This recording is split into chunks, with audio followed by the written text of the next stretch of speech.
rose till sun and a wave broke over the rainy bay. And every man knew as the captain did too, 'twas the witch of November come stealing.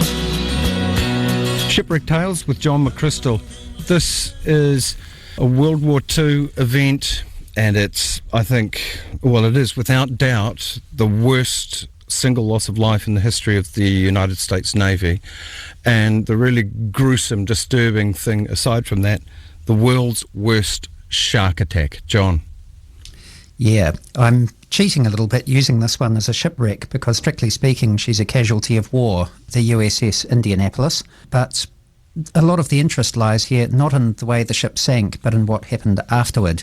This hapless vessel would have been a footnote to history if it hadn't been involved in this piece of history herself. She was a big ship and played a modest part in the war on the sidelines. It wasn't long to go in the war, really, when this awful incident happened. It was 1945, wasn't it? It was 1945, yep. So she nearly made it all the way through unscathed, and then she became part of history for all the wrong reasons. Yeah, movies have been made about it. There are documentaries as well, because it is such a gruesome story. And the shark factor, I think, has made it extra gruesome. You know it's not a happy ending when you feature on Shark Week on Documentary Channel, really. Yeah, exactly. Okay, this is a big, heavy, battleshipy thing. Is that the correct term for it? Is it a battleship? So technically inclined to refer to these as battleshipy things. She's a heavy cruiser. She was built between the wars and under the auspices of a arms limitation treaty that had been signed at a conference in Washington in 1921-22 that limited how big and how heavily armed your vessels could be. And that was meant to keep everyone from fighting each other the way they had just under a decade previously. So she had a limit of 10,000 tonnes displacement put on her. With your 10,000 tonnes, you could either go for armed to the teeth or armoured. So you could either shoot at things or be shot at, as you preferred. Americans being Americans, they went for the we'll shoot at you configuration. So she was only lightly armoured. She's a beautiful looking vessel in the way of warships. Long and low, great big high destroyer bow, elegantly piled up superstructure and bristling with guns. She had 9 8-inch guns, great big huge artillery pieces really, and they could fire at range. She had 24 intermediate range guns, and then in the course of her career she was fitted with up to 32 Oerlikon guns, which are anti-aircraft or machine gun the hell out of a small vessel kind of weapons. Okay. So heavily armed. She was only lightly armoured. She had armour plating, and not as thick as usual in a large war vessel, around her machine areas, so protecting her fuel tanks and her engines, her boilers, and protecting the powder rooms, obviously, the magazines. But not that much armour, and that made her slightly vulnerable, and it also made her very fast. She was capable of going at 32 knots, which is a pretty good water skiing speed, really. So big ship, 200 metres long, but she could go like clappers. Okay, Battleship Grey, and also an interesting close call with Pearl Harbor as well. In the course of my reading on the Pearl Harbor thing, it's some of the survivors from the Indianapolis, or Indy as they called her, had a little bit of light to shed on whether or not anyone knew that something dodgy was going to happen at Pearl Harbor. She was docked there and it was business as usual. It was the weekend, so half her crew were ashore at liberty, so they were no doubt in the bars and the brothels. Suddenly, word was passed around the ship that she was to sail within the hour. That was going to be impossible if they meant to get the crew aboard, because they'd take a bit of rounding up, let alone sobering up. That was one unusual thing. Next unusual thing was a few trucks pulled up and started dumping stuff aboard the ship. Supplies, a bunch of Marines and a bunch of civil engineers, or military engineers, in fact. This was all highly out of the ordinary for a peacetime kind of thing. She did, in fact, sail within the hour of that order being given, and she steamed to a place called Johnson Island, where supposedly she was to undertake a little bit of gunnery practice. They landed the Marines there, and they landed the engineers there with a whole lot of supplies. And while they were engaged in this, someone radioed to them that Pearl Harbor was under attack. It appeared in retrospect to most of the people aboard, according to the survivors, as though word had come to Pearl Harbor that they were about to be attacked. And the Indianapolis, as a favourite of President Roosevelt, and also one of the Navy's most important ships, along with all of the carriers that were assigned to Pearl Harbor, mysteriously put to sea just hours before wave after wave of Japanese bombers arrived and began laying Pearl Harbor and all the shipping there waste. So, yeah, the Indianapolis, again, she's sort of a Forrest Gump kind of vessel. She's involved in history in interesting ways in a lot of her career. Well, it's kind of interesting, but one couldn't really subscribe any conspiracy. They would have had all the ships out of there if they knew anything was going to happen. Yes and no. According to the conspiracy, they needed there to be a bit of carnage. They needed to lose a credible number of vessels. They couldn't appear to have known, so they had to lose some stuff. But on the other hand, they didn't want to lose stuff that they needed to fight the Japanese. I've heard this conspiracy theory before. This is only one of the bits of evidence that's cited, but supposedly Roosevelt and Churchill knew full well what the Japanese were planning because they'd cracked a code. The decision was taken amongst them to allow it to happen in order that America should enter the war. Do you subscribe to that? No. No, because there are so many records of what Roosevelt said and did after he found out about it, and there ain't no conspiracy there. Yeah.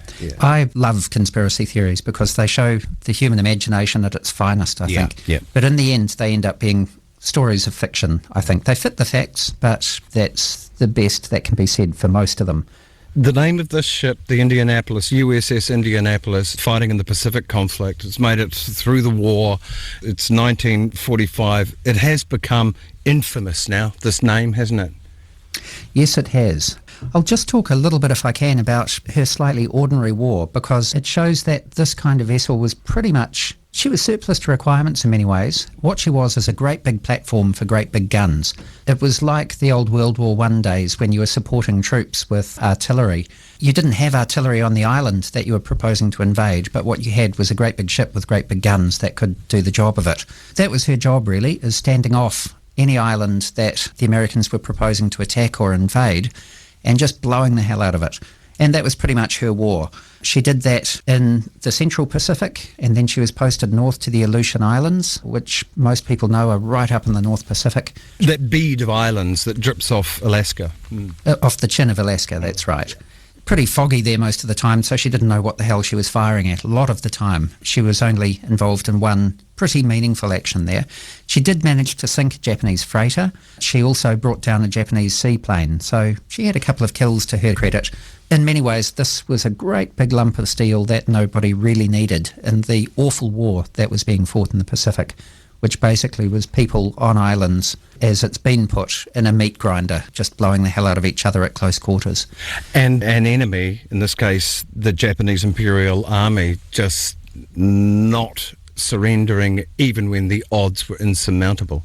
That's right. There was absolutely no surrender. It was not an option for them. In many ways, it wasn't a practical option for them because the policy was such that they were never going to be evacuated from these places. They were probably filled with stories about what would happen to them if they were captured, and also there just was the warrior mentality, I think, in the Japanese Imperial Army, where you fought to the death, and if that was your death, then so be it. That aspect of the war is reasonably well known, but amazingly, the Indianapolis is also at a crucial moment with one of the events in human history, and that is the first atomic bomb being dropped in anger. That's right. She suffered a mishap which sent her back to America on the 31st of March 1945, so very late in the war. They were right up close to the mainland of Japan, in fact, and a kamikaze plane appeared through the clouds in the early morning and started sort of heading towards her. They attempted to shoot it down and it released a bomb. The plane itself hit the side and basically smeared itself to nothing and slid into the sea and disappeared without seriously damaging the vessel. The bomb, however, went through the deck, went through the crew's mess, through the fuel tanks, through the keel, and then exploded underneath the keel. And 9 people were killed and 26 seriously injured in that. So not only did they lose a few men, but the ship herself was quite badly damaged. She'd lost most of her fuel capacity, she'd lost the capacity to desalinate water, and her engines were also damaged. They were able to patch her up well enough to keep her afloat so that she could make it back to America. And yes, as you say, amazingly, she was dry docked at a place called Mare Island, which is pretty close to Los Alamos in New Mexico. While she was sitting there, unbeknownst to captain or crew, and probably known only to the admiral who occasionally sailed on her, by now she was the flagship of the Fifth Fleet, it was decided that she would transport the components of the first atomic bomb that was going to be used in combat. Here's the Forrest Gump aspect again. So on July 16th, 1945, the very first atomic bomb ever was exploded at Los Alamos. That showed it worked, so without further ado, they took a great big lead-lined canister aboard the Indianapolis and bolted it to the floor of the Admiral's cabin. Captain probably watched this happening without knowing what the heck was going on, and no one thought to tell him. In that canister was half of the world's stock of enriched uranium, U-235, which is the bit that makes an atomic bomb go bang. So she became the bearer of this awful thing across the Pacific. So she set sail, headed for the small island of Tinian, which is in the Marianas in the northwest Pacific. That was formerly occupied by the Japanese. The Indianapolis had helped liberate it, and an airfield had been constructed there because it was of enormous strategic importance. It placed the entire Japanese mainland within the range of the B-29 bomber. So an airfield was duly constructed, and one of the planes sitting on the runway there when the Indianapolis arrived with the atomic bomb and its crew aboard her was the Enola Gay. This was her final and fateful journey. After making it through so much conflict, it would end up being the worst single loss of life in US naval history, and also the world's worst shark attack. The USS Indianapolis this week. We'll be back with John McCrystal very shortly. It's the Weekend Variety Wireless with Graham Hill. Our shipwreck tale this week is the USS Indianapolis, a casualty of war, and it has become infamous in the annals of so much suffering in World War II. The worst single loss of life in US naval history. Docos have been made about it. Many interviews with the survivors, the lucky survivors. The really creepy thing about this is the shark attack, a mass shark attack that happened. How it all happened, we're in the Pacific, it's 1945. If she could have hung on, she and her crew would have gotten through, but no. 26th July 1945, she offloaded the components of the atomic bomb, which was duly assembled and fitted aboard the Enola Gay, ready for delivery on Hiroshima. The Indianapolis, job done. They didn't really have any further use for her at this point. American attention in the war was very much elsewhere. She was still in dangerous waters. She headed to Guam, one of the small islands up there in the northwest Pacific. And when she was there, they couldn't really think of what to do with this great big ship with all her guns, so they sent her to have a bit of practice with a battleship named the Idaho over in the Philippines. So she had to cross the Philippine Sea in order to do that, and this was known to be a territory patrolled by Japanese submarines. The intention was eventually, once she'd sharpened up her armourers and gunners, the Idaho and Indianapolis would take part in supporting a ground invasion of mainland Japan. But in any case, people seem to have lost interest in the Indianapolis at that point. On the 28th of July, she departed. She was under orders to zigzag at her discretion. Zigzagging was a common way of just not making your course too predictable, so that should you happen across a submarine, he was going to have a hard job in working out exactly how to shoot a torpedo at you, because you were sort of jinking around. So at midnight on July 29th, she was making 17 knots in a moderate sea and poor visibility.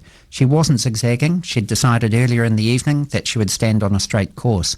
She was detected by a vessel named the I-58, Japan's newest and most advanced submarine, which had set sail on the same day that she had set sail from New Mexico.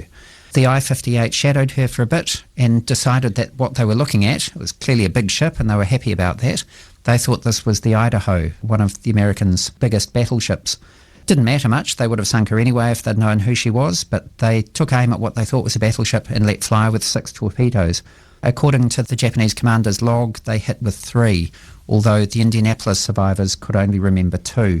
What was going on aboard the ship at that stage was the watch was being changed. So those on duty were going off duty. Those who were scheduled to come on duty were awake and just going about it.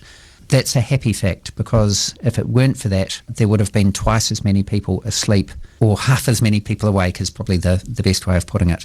Obviously, this ends up crippling and sinking the ship. The first one blew her bow off completely. The second one hit the most heavily armoured part of the ship and went straight through it, destroyed some of her boilers, destroyed one of her magazines and a large part of her fuel bunkering capacity as well. So it completely crippled her.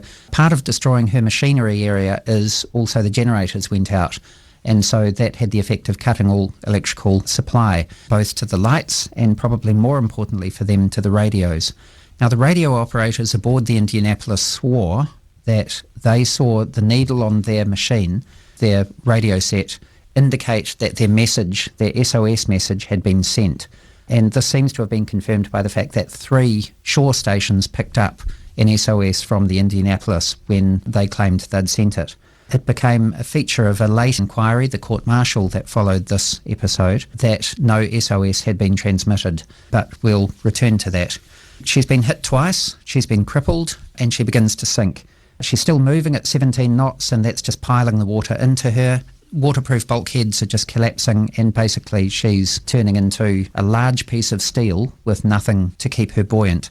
And within 12 minutes, the survivors estimate, she rolled over and sank. Have we mentioned how many people are aboard? This isn't a floating city, but it's a fair-sized village, isn't it? It sure is. You've got a large vessel requiring a lot of people to handle her, and then you've got all the people who operate the guns, and you've got a bunch of Marines aboard as well.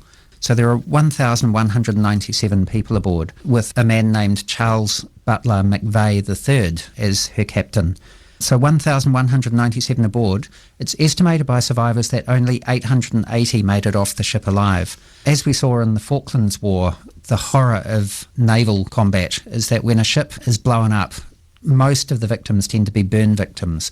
So it's pretty safe to assume that a very large number of those who didn't make it off the ship were incinerated in the original explosions or so badly injured that they were then subsequently drowned. Not a happy way to go either way. Not much better, really, for the 880 who made it off. A few life rafts were inflated and flung off, but as you can appreciate, with only 12 minutes to go from everything is routine to the ship has gone, there was not a lot of time to get all that kind of life-saving gear into action. 300 people dead, drowned or burnt at the sinking itself. It does sound like a good result, 880 making it off. It does, but it didn't remain that way. We've got 880 people in the water. Many of them, not all of them, have got life jackets on, and a very lucky few are on life rafts. There's a huge slick of heavy fuel oil in the water, great chemical stench arising from that. You've got 880 people floating around amidst the debris of their ship in complete darkness in a toxic sludge, basically. It's hard to imagine much worse, but of course it was worse. And they are alone, aren't they? This is not a convoy. What do they know of people in the vicinity that could help? Yeah, that's right. The decision had been made to send her unescorted across the Philippine Sea. And that may not have been a surprising decision, but we'll return to that shortly as well. So yes, they're alone. The practice at the time, apparently, was to monitor a ship's progress. You couldn't expect them to keep radioing their position because that would be a foolish thing to do with the enemy listening. So what you did is you just did a bunch of calculations on when your ship left and when you could expect her to arrive. And unless you received word to the contrary, you assumed everything had gone smoothly. At the day and time on which the Indianapolis was supposed to have arrived at the Gulf of Light over in the Philippines, her marker was taken down off the operations board at HQ, so it was assumed that she had arrived safely. The Idaho herself had not been told to expect the Indy to arrive, so no one was watching out for her either. And you begin to get a sense of what really drove the awful tragedy that now follows. No one knew where she was or what had happened to her. There was no one expected to happen by either. She was just on her own out there. The sun came up and these guys were all expecting rescue fairly promptly. The day passed and the sun went down. The only development in this time is that some of the people were beginning to be attacked by sharks. All of the survivors were aware of sharks underneath them. Occasionally they could see them and occasionally they would feel sharks brush against them. What we've got to say, John, is how many people were in life rafts, how many people were on flotsam, how many people floating. Do we know rough sort of ratios of their peril? The vast majority were in the water with life jackets. Those without life jackets wouldn't have lasted long because even with someone else supporting you, you weren't going to survive in that situation. Same if you were hanging on to the outside of a raft. That's a pretty energy-intensive thing to do. Fine, you could do it for 12, maybe even 24 hours. These guys, in the end, were in the water for 3.5 days. Oh, So yes, shark attacks began pretty much with sunrise after the mishap. So they were sunk just after midnight. The sun came up fairly early in the morning in the tropics, and people began screaming and disappearing underneath the water. what a horrific thing. Well, there are interviews with survivors of this that have described it. It's just chilling, isn't it? It is. There's a primal fear of the water, and a lot of that primal fear of deep water comes from the human's natural fear of being eaten by something. Of course, sharks are probably the incarnation of the human fear of being eaten by something. You're out of your element, and there's something down there that you can't see and you can't hear. You just know it's got great big teeth, and you know that the first you'll know about being attacked is when those great big teeth are sunk into you. The USS Indianapolis, the worst United States loss of life in their naval history, and of course this awful feeding frenzy of the sharks, of those poor survivors. So few came through. And in fact, the death toll of the USS Indianapolis goes on for some time indeed. We'll cover that during this Shipwreck Tale with John McCrystal. Don't go anywhere. Back real soon. Radio Live. It's Graham Hill's Weekend Variety Wireless. Shipwreck Tale with John McCrystal. It's World War II, 1945. The USS Indianapolis has been sunk pretty much on its own in the Pacific. A crew of about 1,200, 880 made it off, but it's no fun in that water. They've been in there a day, they've been in there a night, no rescue, and the sharks are attacking the men. They were sunk in the early hours of Monday morning. By Wednesday night, whereas 880 people, they estimate, got off the ship, there were only about 400 or so left alive by Wednesday night. Not all of those were killed by sharks. Plenty of them just drowned. A lot of them would have succumbed to injuries suffered in the torpedoing of the Indianapolis in the first place. Many will have died of thirst. A lot of them may have suffered bad reactions to sharing the water with several thousand tonnes of heavy fuel oil. Take your pick. There was no good way to go at this stage, unless perhaps it was a peaceful slipping into unconsciousness. By Wednesday night, only 400 or so left. Thursday morning, quite by chance, there was a Ventura bomber on a routine anti-submarine sweep in the vicinity. She'd been having trouble with her radar antenna, which was basically a long wire that she was trailing. They'd recovered it and done some fiddling with it, and they were in the act of deploying it. And the pilot himself was leaning out of the plane and feeding the wire out when he happened to glance down and he saw an oil slick in the water. Now, he thought this was just an indication that a Japanese submarine had hastily submerged, and so he gave his crew orders to prepare for attack. They opened their bomb bay, they dropped down to a low altitude and prepared to drop depth charges into the water. They were only seconds away from doing that. Imagine how that would have contributed to the living conditions of the survivors in the water below him, when he saw people in the water waving at him furiously. He radioed the base to say that there were many, maybe even hundreds of men in the water. Amazingly as it seems, headquarters told him to quit fooling around. They didn't believe him. And in fact, it was 3.5 hours before they decided that this guy was sufficiently on the level to send someone else out to see what gave. The condition of these poor men in this water, they exhibit like the full range of weirdness and disturbing behaviour. They were committing suicide on rafts as well. Yes, apparently some were committing suicide. Others were fighting. Several were the victims of their own shipmates. The disorientation and the sort of dementing kind of stress that hunger and thirst and just watching people, your mates in the water being eaten by sharks, and the fact that you were expected rescue promptly. This is 3.5 days later and you still haven't been rescued. What that must do to your psyche, it can only be imagined, really. They have been spotted though, and despite at first being disbelieved, now rescue, if not imminent, is underway.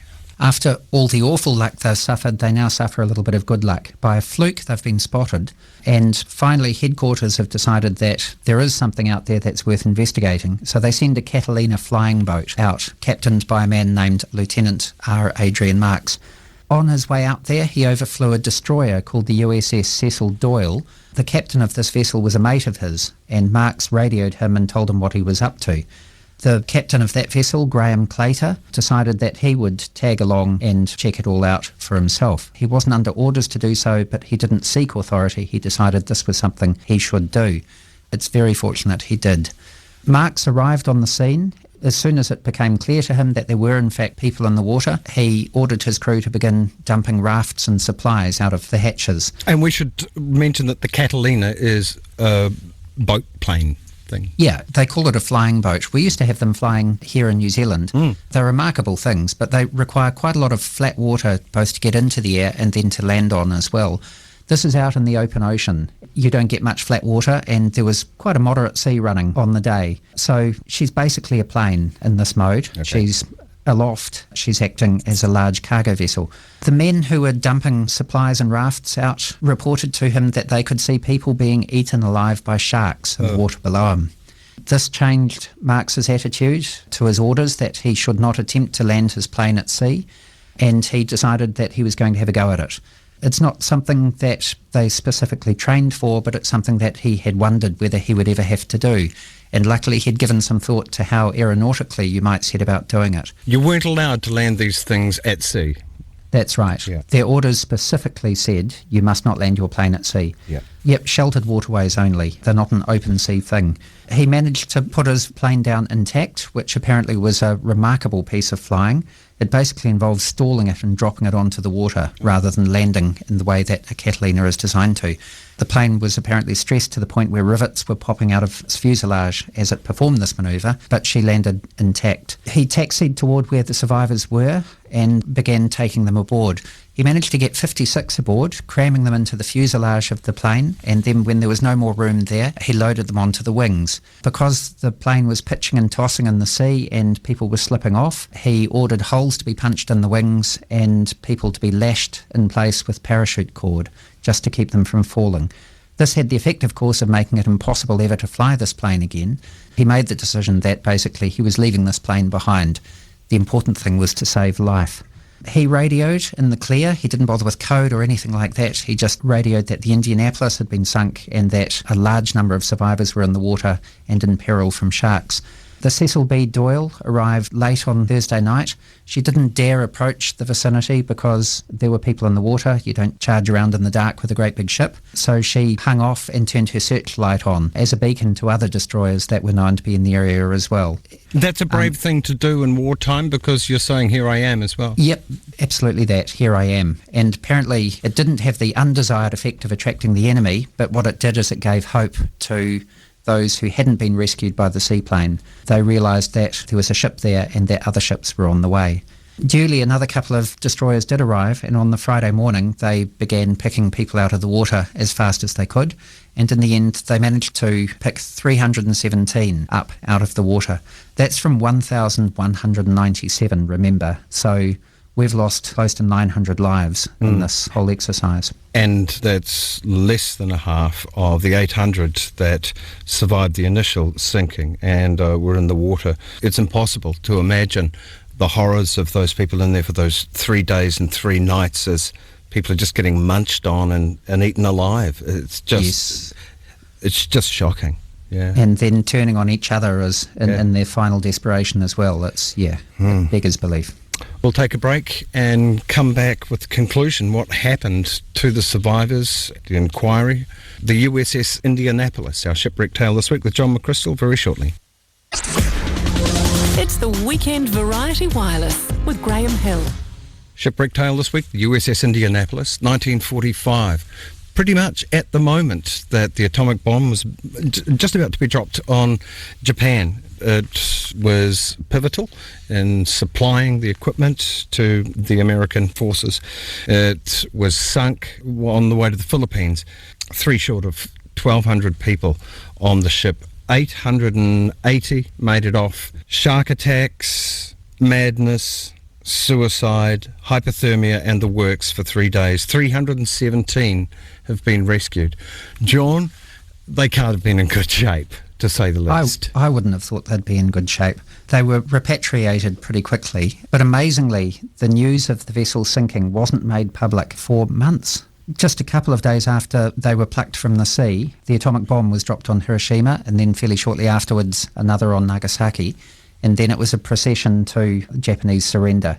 It wasn't until after the Japanese had surrendered that the news of the Indianapolis's sinking and the awful tragedy that followed was made public. The reason for that looks like it was pretty much the time-honoured tactic of releasing bad news when there's bigger news to overshadow it. This was the worst single loss of life in US naval history, and it was buried in the newspapers because Japan had surrendered. That wasn't going to finish it, though, because the Indianapolis was a special ship. She was one of the best ships in the Navy, or so regarded. She was a favourite of the President himself. Roosevelt seemed to use Indianapolis by preference to other vessels whenever he had the chance. Therefore, she became a pretty plum appointment for naval cadets and officers. There were some pretty well-connected and influential people and influential families with relatives both among the living and the dead on the Indianapolis, and they began putting pretty intense pressure on the naval authorities to find out what happened and how. It duly led to a court-martial being brought against Charles McVeigh, the captain of the Indianapolis. There were 2 charges levelled against him in the end. They toyed with a few, but in the end they came up with a couple of vaguely worded ones. One was that he was guilty of negligence and not zigzagging his vessel, and the other one was that he didn't issue a timely order of abandon ship after a torpedo struck the vessel. That one was dropped, but the other one stuck, and in fact he was convicted of this charge of being negligent and not zigzagging his ship around in the ocean. That seems to have stuck in the craw even of the people who found him guilty of the charge. The entire panel of officers who sat on the court-martial signed a petition asking that there should be no punishment visited on him for this conviction. They couldn't do anything about the conviction itself. He's a survivor and was in the water with all the others being eaten by sharks. Yeah, and you would feel responsible in his position too. Not for the sinking, not for anything else, but just because they were your crew. It was your ship and they were your crew. And you're seeing them suffer up close, slow motion and personal. That's right. The effects of that on this poor fellow can only really be imagined. So he's been convicted, the punishment has been rescinded, he's sort of allowed to get on with his career, but it's pretty plain to him that his career has been blighted because of this awful stain that's been left by the conviction. It's worse than that. This poor sod retired eventually from his career, and he and his wife tried to get on with things. His wife died fairly shortly after he retired. You have to wonder whether there was any connection with the constant stream of hate mail that McVeigh received throughout the rest of his life. Oh God, really? The people would send him hate mail for the Indianapolis? Yep, people just, I guess, depraved by grief. Yep. Who knows? Okay. But a good example of this is he apparently received a letter one Christmas which said, "Merry Christmas. Ours would have been merrier had you not killed our son." There's only so many times you'd go to the letterbox and open up one of those before it would start weighing on you, I suspect. In 1968, poor old Charles McVeigh walked onto his front lawn with a toy sailor in one hand and his service revolver in the other, and he shot himself. He was the final casualty of the Indianapolis. There was a movement by the survivors of the Indianapolis to see justice done in this case. They constantly called for an inquiry down through the years. Finally, that was launched, and a few interesting facts were turned up. There was corroborating evidence for the unswerving testimony of the radio operators who survived, that they'd successfully sent an SOS message. Finally, there were corroborating reports from shore stations, so it appears that they did send an SOS message. So why didn't they get rescued straight away? Why didn't they get rescued straight away? There must have been confusion. It must have been thought that this could not have been the Indianapolis, or it was a hoax by the enemy to draw other vessels into a sort of a killing zone, into a trap.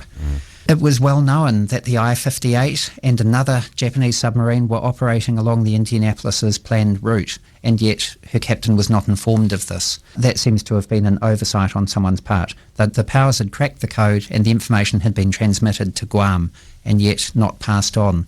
The other significant thing is that the commander of the I-boat itself, the submarine that sank the Indianapolis, testified and said that even had she been zigzagging, he could have potted her, no trouble anyway. And that was corroborated by experienced American submarine captains who reckoned that zigzagging was more for the psychological comfort of the captain and the crew than it was effective in evading torpedo attack. Nonetheless, he was told to and he didn't. Is that right? Well, he was told to at his discretion. Okay. And All right. in the poor visibility that was prevailing, felt he was as safe proceeding on a straight course as zigzagging. Right. Yep. This bloke in the Catalina, he ended up in trouble for saving lives. Yeah, someone. It seemed to be a really bright idea to someone who was no doubt sort of tallying up the number of flying boats they had left over at the end of the war. They noticed that one of them had been taken out to sea and left there, and upon inquiry they discovered that the pilot had deliberately, against orders, landed it in the sea. Now that was a court-martial offence if ever there was one. There was quite a well-advanced case being drawn up against Lieutenant Marks, who basically saved all 317 of these people by sitting in the water, pulling up as many as he could and then directing rescue operations. The court-martial was never brought because someone luckily realised who he was and what he had achieved, and the loss of his Catalina flying boat seemed a small price compared to the 317 who survived because of it. The inquiry led to the exoneration eventually in 2000 of Captain McVeigh. President Clinton himself signed the papers. Eventually, in 2001, the Navy deigned to remove all stain of blame from his record as well. He never lived to enjoy that consolation, but I guess his relatives did. There have been documentaries made of this, and the personal testimony of those that survived this horrific event at the end of World War II can be seen. We have one fragment of an episode up on the Weekend Variety Wireless webpage if you want to have a look at it. A grim story indeed. This is the USS Indianapolis, 1945, just as the atom bomb about to be dropped. How many survived this thing? 317 ultimately survived. And every one of those would have been through hell. There was no easy way of surviving this, was there? Every single one of those would have been through sheer hell. A whole generation of damaged people after World War II, but it's hard to imagine that any of them would have been more severely damaged than the survivors from the Indianapolis. Yeah, they were in folklore as people who had the worst memories that human beings had ever been asked to carry through their lives. That was commemorated in Jaws. Most people have seen Jaws. It's raised the fear of sharks to a whole new level. One of the characters in the movie is a fellow by the name of Samuel Quint. He runs the boat that eventually successfully kills the great big killer shark. They made him a survivor of the Indianapolis, and there's a big monologue as he describes watching his buddies being picked off. It's an appealing symbol in many ways of horror, this idea of just sitting there and watching mates of yours being eaten by sharks. But none of it, of course, excuses the unspeakable practice of shark finning, which goes on even in New Zealand waters today. John McCrystal, thank you very, very much. Another Shipwreck Tale. Sleep tight. Seems like a young man's dreams, the islands and days of the sportsman. Farther below Lake Ontario, they sit with Lake Erie and Center. Some testimony from actual survivors of the Indianapolis 1945. The injured ones would be thrashing around and blood would be coming out of them. They would grab them and take them down, and then we would see part of the body pop up. It appeared to me that they were eating the extremities of the people rather than the whole body, and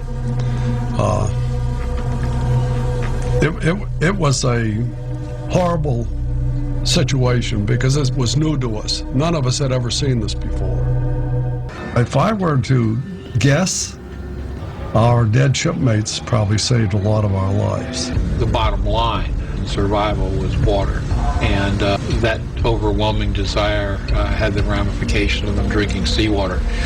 Once you drank seawater even a little bit, that was the death sentence.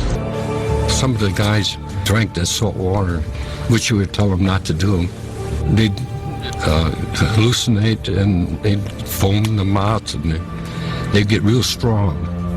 They want to, they could take you down. I was in the group with a doctor and the priest. I got scared and I figured I'd be better off alone. When they got to drinking the salt water, they attacked each other, and I wanted to stay alive as long as I could. You didn't want to be near them. They were belligerent.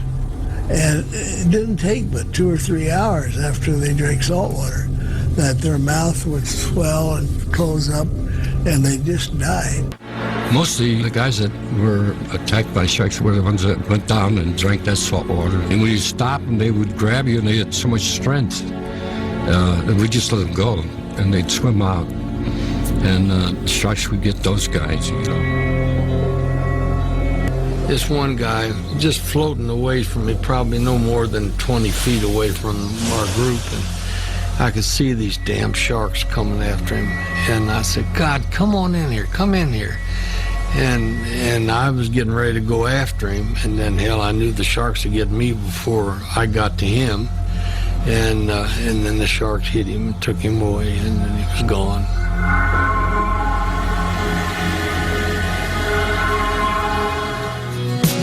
The searchers all sailed in and made Whitefish Bay. They put 15 more miles behind her. They might have split up, or they might have capsized. They may have broke even to the water. And all that remains is the faces and the names of the wives and the sons of the daughters.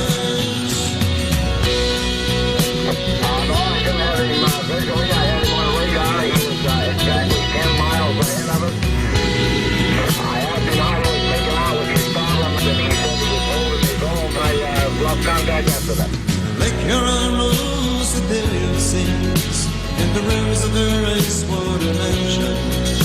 Oh, Michigan steams like a young man's dreams. The islands and desert for sportsmen. Farther below Lake Ontario takes in what Lake Erie can center. The iron boats go as the mariners all know, with the gales of November in Memphis.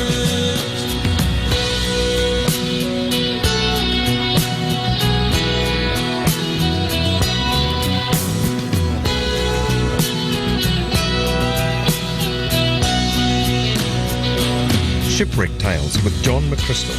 A full archive of all the Shipwreck Tales are replayable and can be found via the Weekend Variety Wireless webpage somewhere near the top.